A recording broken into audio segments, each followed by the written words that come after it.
Olá pessoal, tudo bem? Bem-vindos ao episódio 6 da nossa série que fala do marco geral da geração distribuída. Hoje nós vamos falar de um assunto bem espinhoso, que é sobre as vedações da 14300, né? Que é a vedação de alteração de titularidade de projetos de geração distribuída, de parecer de acesso, né? E também a vedação da venda de parecer de acesso. Esse vídeo vai ser um vídeo descompromissado. Aqui eu vou falar um pouco do que eu acho, a minha opinião sobre isso, mas confesso que eu ainda não esgotei esse assunto, ainda tem muito estudo para ser feito, e entendo que essas vedações elas têm que ser analisadas pontualmente. Antes da gente começar o vídeo, peço para vocês se inscreverem no nosso canal, e se gostarem do vídeo, dê um like no final e transmita esse vídeo para os seus amigos, para os seus clientes, para aquelas pessoas que estão ali na sua rede social, na sua rede de negócios e que seja interessante tomar conhecimento do que eu vou falar aqui. Então vamos lá? Vamos começar. Primeiro eu vou colocar para vocês aqui a legislação para a gente poder analisar um pouco a ótica do que está escrito na legislação, né? É só uma apresentação que eu vou disponibilizar mais para frente para vocês, mas basicamente o artigo 5º e o artigo 6º, né, da Lei 14.300 trata dessas duas vedações. Então a gente precisa analisar esses artigos, a forma inclusive que eles foram escritas, para que a gente entenda um pouco como é que isso vai funcionar, e eu vou dar alguns exemplos aqui. O artigo 5º ele fala que é vedada a transferência do titular, né, ou do controle societário do titular da unidade de micro ou mini geração distribuída, indicada no parecer de acesso, até, então, ponto importantíssimo é o marco, né, em que você tem essa vedação, até a solicitação de vistoria do ponto de conexão, ou seja, não é a conexão efetivamente, é do ponto, é da solicitação, postou a solicitação, dali para frente essa vedação não está valendo mais. A questão é a seguinte, eu não consigo analisar porque a transferência de titularidade, a gente pode estar hoje, por exemplo, com um parecer de acesso, talvez para um negócio de autoconsumo remoto, e de repente o meu negócio pivotou, mudou de cenário, e eu quero comercializar, quero ceder a minha usina para um consórcio, uma cooperativa, uma associação, por exemplo, e eu teria que alterar a titularidade do parecer de acesso para esse veículo que leva tanto o gerador como o consumidor para o sistema de compensação. Daqui o primeiro absurdo, né? Era muito comum isso acontecer ainda na vigência da 482, até mesmo porque, né, quem levanta o parecer de acesso do chão, né, os desenvolvedores de parecer de acesso, ou são pessoas físicas ou são pessoas jurídicas, depois que constitui um consórcio, coloca ali, às vezes, essa SPE da usina dentro do consórcio, em muitos casos ela vira líder, e não teria nenhum impedimento para você transferir a titularidade para o consórcio. Mas isso agora é uma vedação expressa da legislação, tá? Essa transferência para o consórcio. Então, a partir da solicitação de acesso, você tem sim o direito de solicitar a transferência de titularidade e não cairia no parágrafo único, que é a penalidade. Ou seja, qual que é a penalidade para quem solicitar? Porque a vedação que fala da vedada transferência, mas para que a distribuidora conheça a transferência, você tem que fazer o pedido. Então, a penalidade é o cancelamento do parecer de acesso. Aí tem um primeiro ponto que pode ser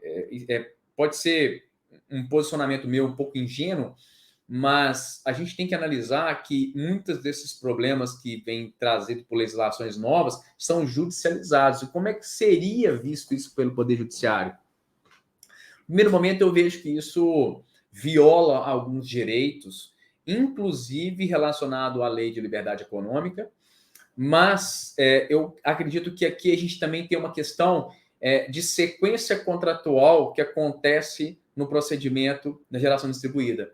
Eu solicito o parecer de acesso, eu recebo esse parecer de acesso, eu tenho um prazo para assinar esse parecer de acesso e depois eu recebo um contrato de uso do sistema de distribuição e eu recebo também um contrato de comercialização de energia. Vejamos, eu poderia dizer aqui que o contrato de CURG e o CCR, eles substituem o parecer de acesso, mas eu não poderia dizer que eu perderia o acesso ao sistema, tá? Eu troco a nomenclatura dos documentos. E aí a gente pensando numa judicialização, se eu já tenho o contrato de CURG assinado, teria eu o direito de solicitar a transferência de parecer de acesso? Esse é um ponto que a gente precisa desenvolver como análise, por isso que eu disse que no início do vídeo era um vídeo descompromissado, mas esse eu já acho um tema mais complexo de analisar até como que o Poder Judiciário olharia isso, a relação desses instrumentos lá no PRODIT, por exemplo, na seção 3.7, no item 2.5, fala o que é o parecer de acesso.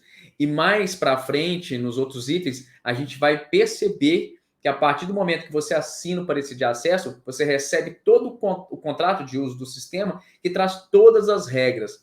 Não seria, por exemplo, no direito, uma novação, ou seja, a assinatura de um novo documento, e como a lei não vem trazendo especificamente a vedação, por exemplo, da indicação da transferência em quem está no contrato de CURG, talvez isso pode ser no Poder Judiciário um ponto de dúvida a ser sanado por um juiz, ou seja, porque o titular do parecer de acesso não pode transferir para outrem.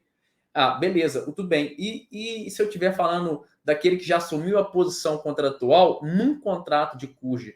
Porque o parecer de acesso, ele não é um contrato. O CURG já é um contrato. Então, eu tenho instrumentos jurídicos diferentes. Então, vamos deixar isso aqui para um momento posterior, mas não vamos deixar de pensar sobre essa hipótese. E depois eu venho, em segundo momento, a vedação da comercialização de parecer de acesso. Ora, eu preciso analisar esses dois artigos em conjunto, principalmente o artigo 6º. Eu tenho a vedação de venda de parecer de acesso de forma eterna. E por que eu estou dizendo de forma eterna? Se eu considerar que o contrato de CURG é uma sequência do parecer de acesso, e ele também é o parecer de acesso, eu teria a vedação até mesmo depois de solicitado a vistoria, de comercializar um parecer de acesso, de comercializar um direito que está ali no contrato de uso do sistema. Porque, só um adendo, o que a gente comercializa não é o contrato, não é um objeto, são os direitos e deveres que estão relacionados àquele documento. É isso que é comercializado, tá? E aí, quando eu analiso o artigo 6º, eu tenho que pensar que a vedação da comercialização do parecer de acesso, ela também seria até a solicitação de vistoria. E eu acredito que esse ponto possa não ser defensável na ANEEL ou na distribuidora, mas certamente é no Poder Judiciário. Essa vedação não pode ser perpétua. Algo que está ligado a uma questão de comercial muito forte, de união de empresas, de consolidação de negócios.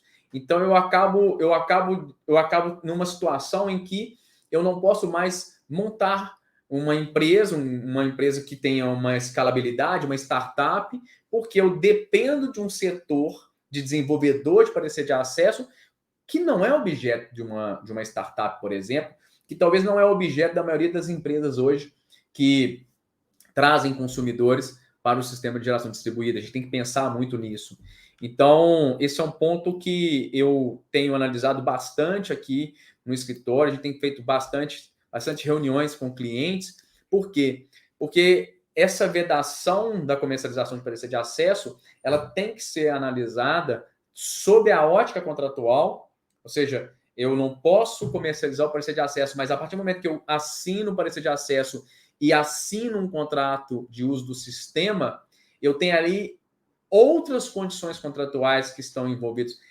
Se eu considerar aquilo como uma nova situação jurídica em que eu trago junto com ela as condições de parecer de acesso, mas eu trago novos direitos, novas obrigações, eu também estaria vedado a vender esse meu direito? É um ponto que a gente tem que analisar. Por quê? Porque se depois eu pedir para alterar, depois da solicitação de vistoria, eu pedir para alterar a titularidade, eu vou ter esse direito atingido. Mas eu só vou alterar a titularidade em algumas situações, quando eu estou cedendo a posição de titular para um consórcio, para uma cooperativa, para uma associação, ou quando eu vendo o meu direito relacionado àquele contrato de uso do sistema. Tá? Sobre a vedação de alteração de titularidade, a gente tem deparado muito com uma situação específica que é a do consórcio. Eu tenho um consórcio lá com 2 consorciadas, a líder e uma segunda consorciada para compor o consórcio, e em algum momento essa empresa ela fez um contrato de locação com uma unidade consumidora com geração distribuída, é feita a alteração de titularidade do projeto, e ali você tem um direito, você tem um contrato de locação de longo prazo, e tem vários direitos que são direitos que têm um valor econômico. E tem um interessado em adquirir a usina, que é uma SPE, provavelmente uma SPE, que alugou para o consórcio. Né? E aí, eu não posso comprar o controle societário daquela SPE. Estou falando de uma SPE que ainda não tem a sua usina em operação ou conectada, porque eu tenho essa vedação da transferência até a solicitação do ponto de conexão, da vistoria do ponto de conexão, mas eu não poderia, por exemplo, em algum momento, mudar a posição de uma consorciada, que é a segunda consorciada, entrar na minha empresa e fazer uma tratativa com o consórcio. Vejamos, o consórcio não é uma sociedade, tá? O consórcio, ele é um contrato. Então, tudo que envolve uma negociação com o consórcio, nós estamos falando de uma negociação com as consorciadas com relação a um contrato que foi celebrado entre elas para a constituição de um consórcio. Então, essa questão do controle societário, né, entrar uma segunda consorciada, mudar a posição de líder para que até que ocorra a solicitação de acesso, a solicitação de vistoria do ponto de conexão, eu tenho uma outra empresa que vai ter o controle daquele consórcio, que tem um contrato de locação com uma SPE que eu pretendo futuramente adquirir. Eu tenho que aguardar ali a solicitação de vistoria do ponto de conexão, mas eu posso celebrar instrumentos jurídicos que façam toda essa amarração e essa troca de posição dentro do consórcio, inclusive a usina, que nesse exemplo, no início eu falei que era a líder, passa a não mais ser a líder, e a minha empresa, que tem interesse futuro de adquirir aquele direito do contrato de CURGE, ou até mesmo parecer de acesso, ela vai esperar o momento certo para efetivar a aquisição. Né? Então, a gente tem que tomar muito cuidado, porque eu tenho visto alguns empreendedores dizendo que nem a mudança de posição do consórcio é permitida, nem a mudança de cooperados fundadores seria permitido. E a legislação não veio atingir esse campo do direito, que é o campo contratual do contrato de consórcio. A gente tem N situações que a gente pode pensar aqui. Como eu disse no início do vídeo, cada caso tem que ser analisado. Por fim, eu queria deixar um ponto para discussão até para os próximos vídeos.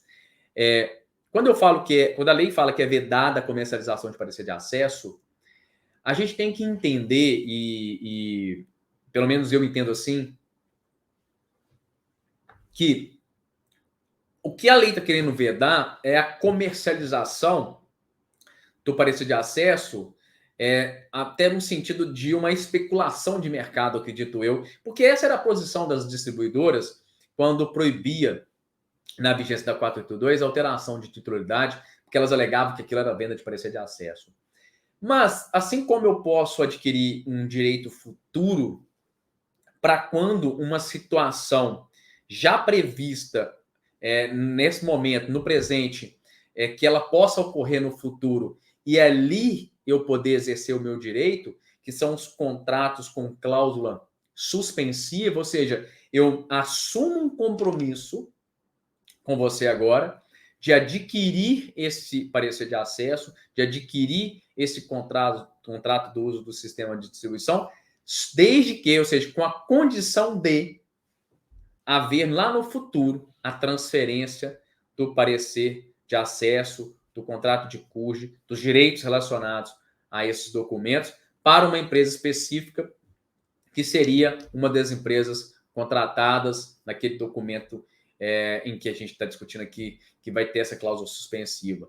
Então, ou seja, a distribuidora encararia isso como um documento proibitivo pela legislação. Muitas coisas em volta desse artigo 5º, desse artigo 6º, em que eu digo para os senhores e senhoras que não interprete esses dispositivos de forma literal, tá?